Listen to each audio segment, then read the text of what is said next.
Des unités d'un type entièrement nouveau viennent d'apparaître dans l'armée française. Les compagnies de haut-parleurs et tracts, dont 3 sont déjà en action en Algérie. Ces compagnies, comprenant du personnel des 3 armées, mettent en œuvre des moyens d'information audiovisuelle dans le cadre de la guerre psychologique. Leur mission, créer dans une masse humaine déterminée un choc psychologique susceptible de modifier profondément son état d'esprit. Le matériel dont dispose cette compagnie comprend notamment un laboratoire photo monté sur camion. L'autonomie est complète, groupe électrogène et citerne à eau alimentent les installations à tout moment et en n'importe quel endroit.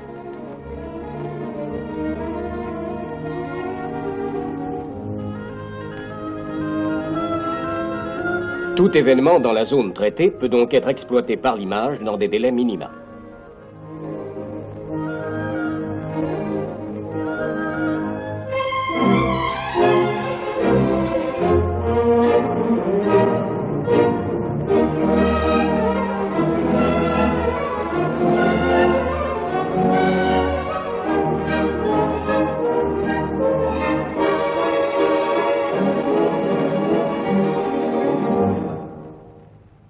Le débit est de 2 à 300 agrandissements par jour.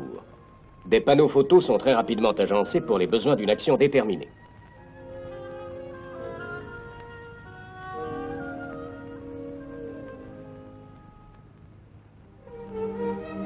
Dans un atelier de sonorisation doté de plusieurs magnétophones, on prépare des émissions qui seront retransmises par haut-parleurs. Ces émissions sont des journaux parlés, nouvelles locales, annonces de mesures prises au profit de la population, explications de réformes en cours, déclarations de ralliés ou de prisonniers.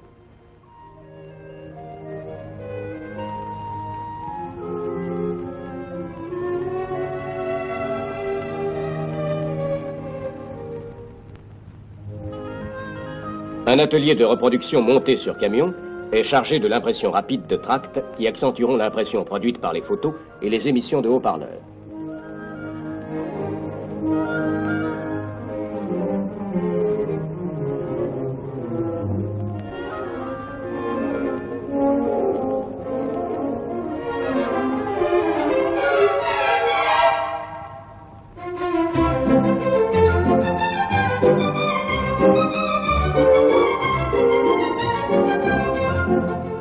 Un 4e engin complète cet équipement et réunit images et sons.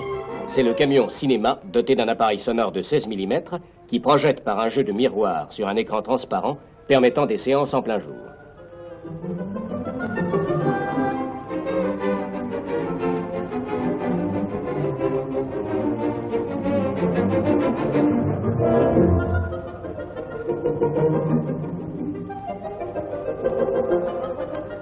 La mise en œuvre de ces moyens est préparée par le travail de la section renseignement, travail qui consiste essentiellement à analyser l'état d'esprit de la population.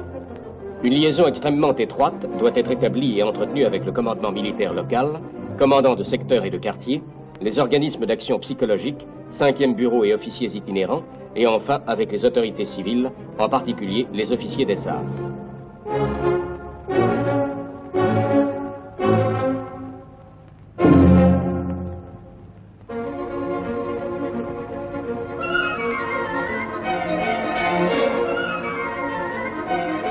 Des contacts directs sont également pris avec divers éléments de la population, comités ou associations, conseillers municipaux, délégués spéciaux, femmes et jeunes.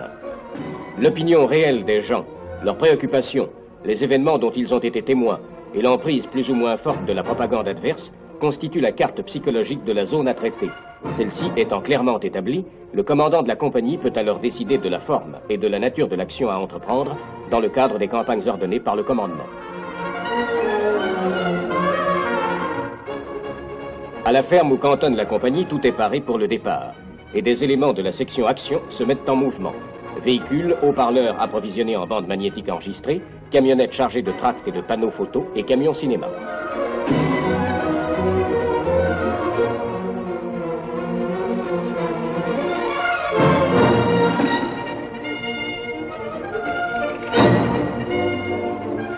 Si sa mise en œuvre est étroitement combinée avec d'autres actions opérationnelles, policières ou administratives, une compagnie de haut-parleurs peut en quelques jours provoquer un choc psychologique sur une ville de 500 000 habitants ou une zone de 2500 à 3000 km² habitée par 200 à 250 000 âmes.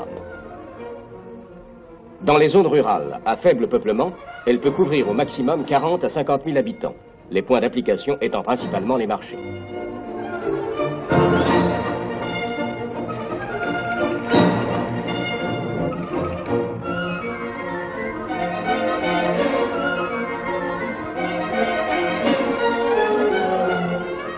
Dans ce cas, en effet, c'est particulièrement sur les marchés qu'on peut toucher une foule nombreuse, comprenant les habitants des petites localités dispersées dans le bled ou la montagne.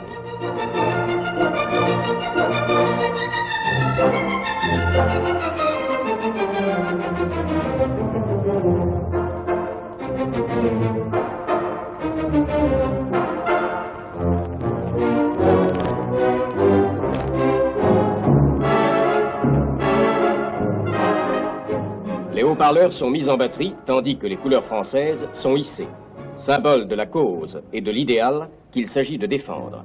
Les magnétophones sont branchés.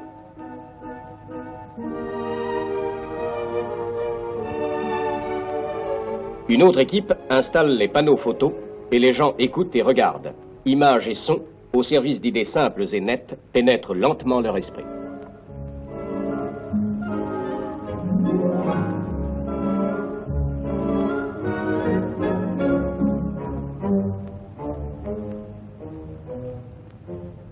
Plus loin, à l'ombre des arbres, le camion cinéma fonctionne.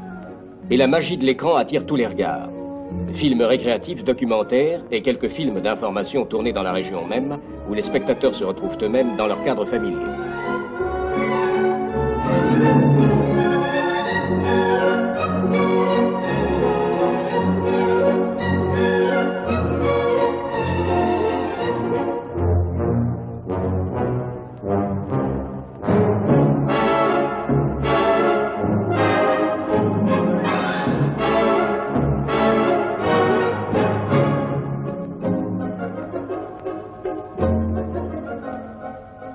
Enfin, distribution de tracts et de journaux et contact direct et individuel avec la foule.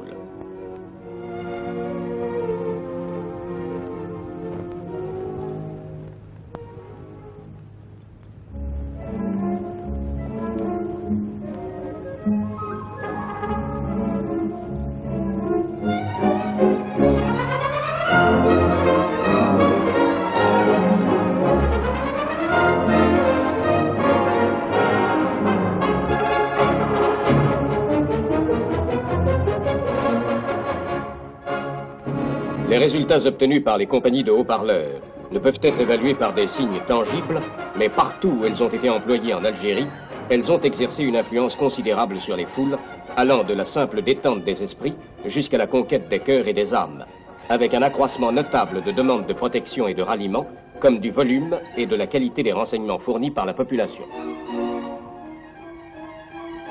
Employés en combinaison avec des actions opérationnelles, administratives, économiques, sociales et culturelles, appuyées sur une infrastructure psychologique de plus en plus dense, ces unités, un des moyens de la guerre psychologique, moyens d'appoint ou même de choc, ont prouvé déjà leur efficacité dans la lutte menée en Algérie contre les forces de subversion.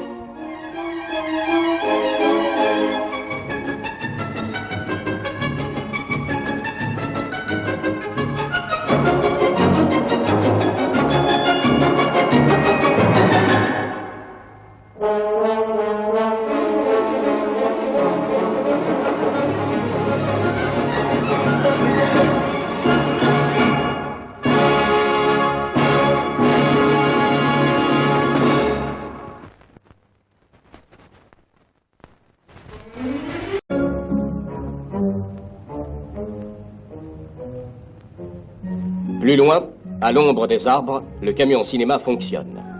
Et la magie de l'écran attire tous les regards. Films récréatifs, documentaires et quelques films d'information tournés dans la région même, où les spectateurs se retrouvent eux-mêmes dans leur cadre familier.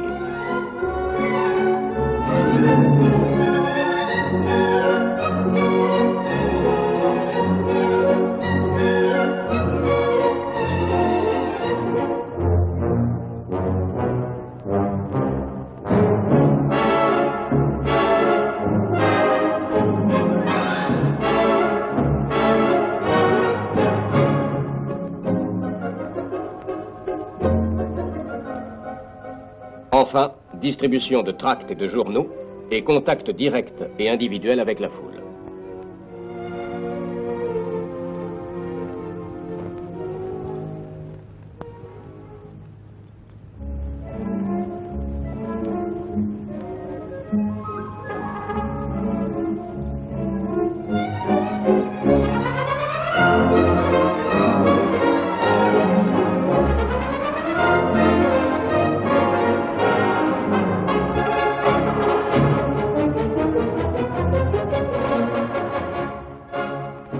Les résultats obtenus par les compagnies de haut-parleurs ne peuvent être évalués par des signes tangibles, mais partout où elles ont été employées en Algérie, elles ont exercé une influence considérable sur les foules, allant de la simple détente des esprits jusqu'à la conquête des cœurs et des âmes, avec un accroissement notable de demandes de protection et de ralliement, comme si ces mises en œuvre est étroitement combinée avec d'autres actions opérationnelles, policières ou administratives, une compagnie de haut-parleurs peut en quelques jours provoquer un choc psychologique sur une ville de 500 000 habitants ou une zone de 2500 à 3000 km² habitée par 200 à 250 000 âmes. Dans les zones rurales à faible peuplement, elle peut couvrir au maximum 40 à 50 000 habitants, les points d'application étant principalement les marchés.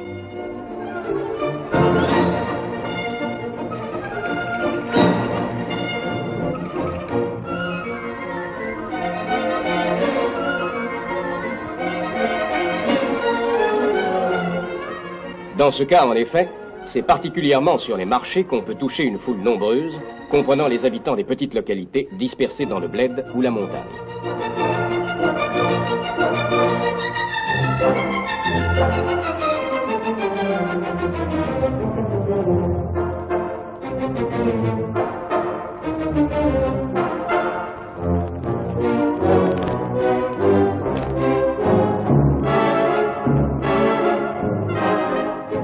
Les haut-parleurs sont mis en batterie, tandis que les couleurs françaises sont hissées, symbole de la cause et de l'idéal qu'il s'agit de défendre.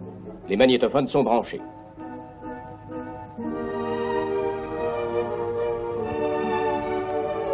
Une autre équipe installe les panneaux photos et les gens écoutent et regardent. Images et sons, au service d'idées simples et nettes, pénètrent lentement leur esprit.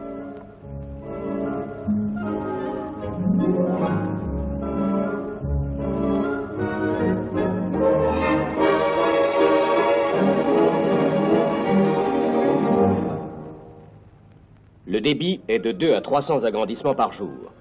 Des panneaux photos sont très rapidement agencés pour les besoins d'une action déterminée.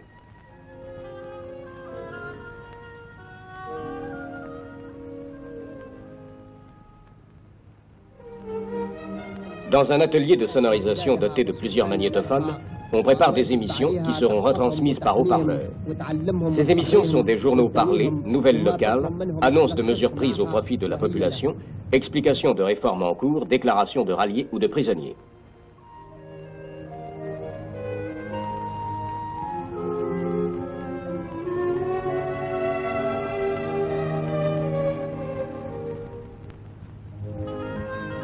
Un atelier de reproduction monté sur camion est chargé de l'impression rapide de tracts qui accentueront l'impression produite par les photos et les émissions de haut-parleurs.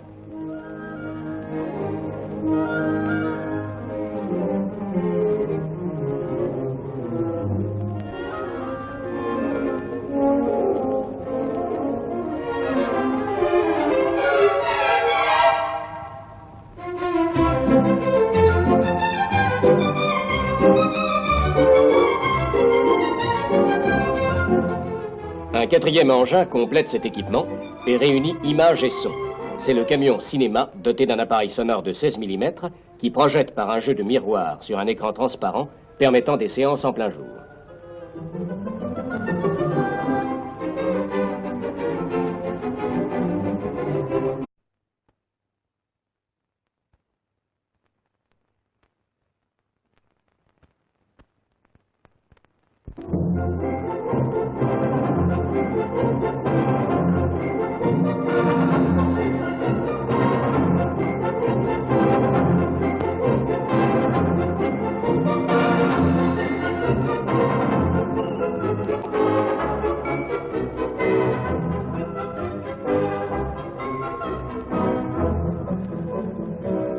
Des unités d'un type entièrement nouveau viennent d'apparaître dans l'armée française. Les compagnies de haut-parleurs et tracts, dont 3 sont déjà en action en Algérie. Ces compagnies, comprenant du personnel des 3 armées, mettent en œuvre des moyens d'information audiovisuelle dans le cadre de la guerre psychologique. Leur mission, créer dans une masse humaine déterminée un choc psychologique susceptible de modifier profondément son état d'esprit. Le matériel dont dispose cette compagnie comprend notamment un laboratoire photo monté sur camion. L'autonomie est complète, groupe électrogène et citerne à eau alimentent les installations à tout moment et en n'importe quel endroit.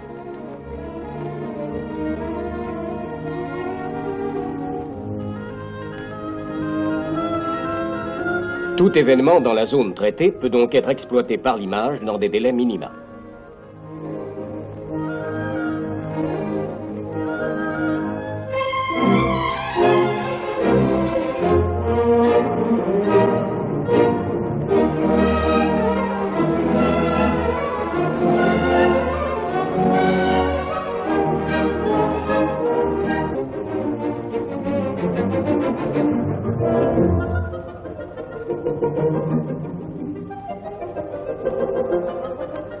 La mise en œuvre de ces moyens est préparée par le travail de la section renseignement, travail qui consiste essentiellement à analyser l'état d'esprit de la population.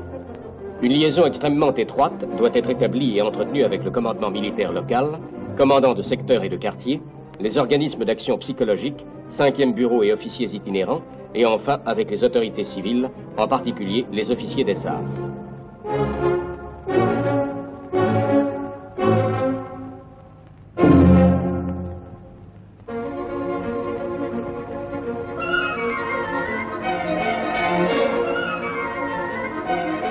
Des contacts directs sont également pris avec divers éléments de la population, comités ou associations, conseillers municipaux, délégués spéciaux, femmes et jeunes. L'opinion réelle des gens, leurs préoccupations, les événements dont ils ont été témoins et l'emprise plus ou moins forte de la propagande adverse constituent la carte psychologique de la zone à traiter. Celle-ci étant clairement établie, le commandant de la compagnie peut alors décider de la forme et de la nature de l'action à entreprendre dans le cadre des campagnes ordonnées par le commandement. À la ferme où cantonne la compagnie, tout est paré pour le départ. Et des éléments de la section action se mettent en mouvement. Véhicules, haut-parleurs approvisionnés en bande magnétique enregistrée, camionnettes chargées de tracts et de panneaux photos et camions cinéma.